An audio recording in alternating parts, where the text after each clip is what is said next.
అసెంబ్లీలో మాట్లాడడానికి అనేక సందర్భాల్లో జగన్మోహన్ రెడ్డి గారు చెప్పారు.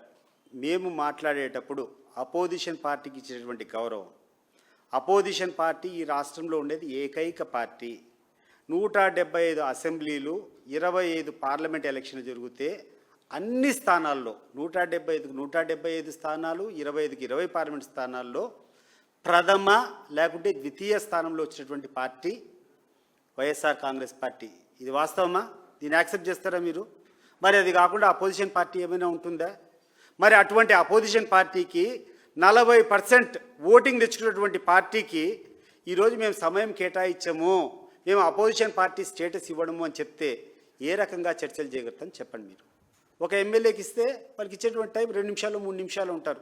ఆ 2 నిమిషాలు 3 నిమిషాలు ఆయన మాట్లాడే బదులు ఇక్కడి నుంచి మాట్లాడతాం. మేము ఆడ కూర్చొని సరైనటువంటి సమయం ఇవ్వకుండా, సరైనటువంటి గౌరవం ఇవ్వకుండా 40% ఓటింగ్ వచ్చినటువంటి పార్టీని మీరు అపోజిషన్ కాదు అంటే కన్నా మీ దృష్టిలో అపోజిషన్ ఎవరు ఈ రాష్ట్రానికి?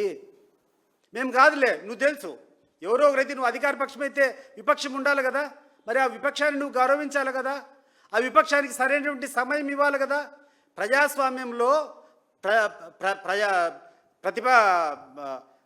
అధికారంలో ఉన్నటువంటి పార్టీకి ఎంత సమయం ఇస్తారు, ప్రతిపక్షానికి కూడా అంత ఇవ్వాలి కదా. ఆ గౌరవం మాకు ఇవ్వండి, ఆ స్టేటస్ మాకు ఇవ్వండి, ప్రజల సమస్యలను తెలుపుతామని చెప్తే నిమ్మకు నీరెత్తినట్టు ఈరోజు గమ్మకు కూర్చొని మేము ఇవ్వమని చెప్పి కూర్చుంటూ అసెంబ్లీకి రమ్మని చెప్పి కోరడంలో అసలు మీ యొక్క వైఖరి ఏంది అని చెప్పి నేను అడుగుతున్నా. మేము ఆడికి వచ్చినప్పుడు నువ్వు సమయం ఇవ్వలేనప్పుడు మేము ఎందుకు రావాలి ఆడికి? ఇక్కడ నుంచే మాట్లాడతాం, ఇక్కడ నుంచే అడుగుతున్నాం నేను అనేక ప్రశ్నలు. జగన్మోహన్ రెడ్డి గారు ఇప్పటికీ దాదాపు అనేక ప్రెస్ కాన్ఫరెన్స్లు పెట్టారు. ఒక్కదానికైనా ఒక్క సమాధానమైనా మీరు ఇవ్వగలిగినారా? ప్రతి ఒక్కటి గణాంకాలతో సహా ఏ పథకాలు ఏమేమి జరిగినా ఏం కథ జగన్మోహన్ రెడ్డి గారు వారానికో 10 రోజులకో ఒకసారి ప్రెస్ మీట్ పెడతారు.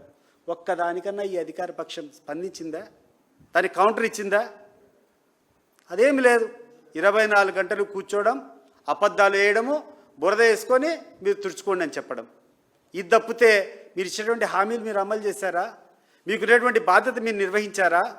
లబ్ధిదారులకు ఏమైనా మీరు చెప్పినటువంటి హామీలు చేరాయా? రైతులు ఈరోజు సుభిక్షంగా ఉన్నారా? విద్యార్థులకు రావాల్సిన ఫీజు రీంబర్స్మెంట్ వచ్చిందా?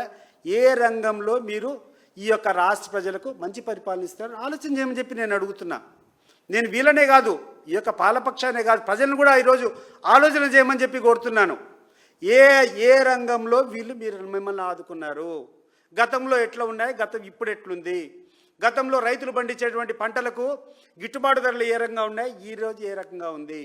ఆ రోజు సంక్షేమ పథకాలు అమలయ్యే తీరు ఏ రకంగా ఉంది, ఈరోజు సంక్షేమ పథకాలు అమలయ్యే తీరు ఏ రకంగా ఉంది? ఆ రోజు ఎవరైనా జెన్యున్ బెనిఫిషరీకి లబ్ధిదారునికి ఏదైనా రాకుండా ఉంటే ఆ గ్రీవెన్స్ అడ్రస్ చేసే సిస్టమ్ గ్రామ సచివాలయం కానీ వాలంటీర్ కానీ ఏ రకంగా పనిచేస్తారు, ఈ రకంగా ఈరోజు ఏ రకంగా ఉంది? ఇవన్నీ కూడా ఈరోజు పాలకపక్షంలో ఉన్నటువంటి వాళ్ళు సమాధానాలు చెప్పాలా, ప్రజలందరూ కూడా ఇవన్నీ గమనించాలా అని చెప్పి ఈ సందర్భంగా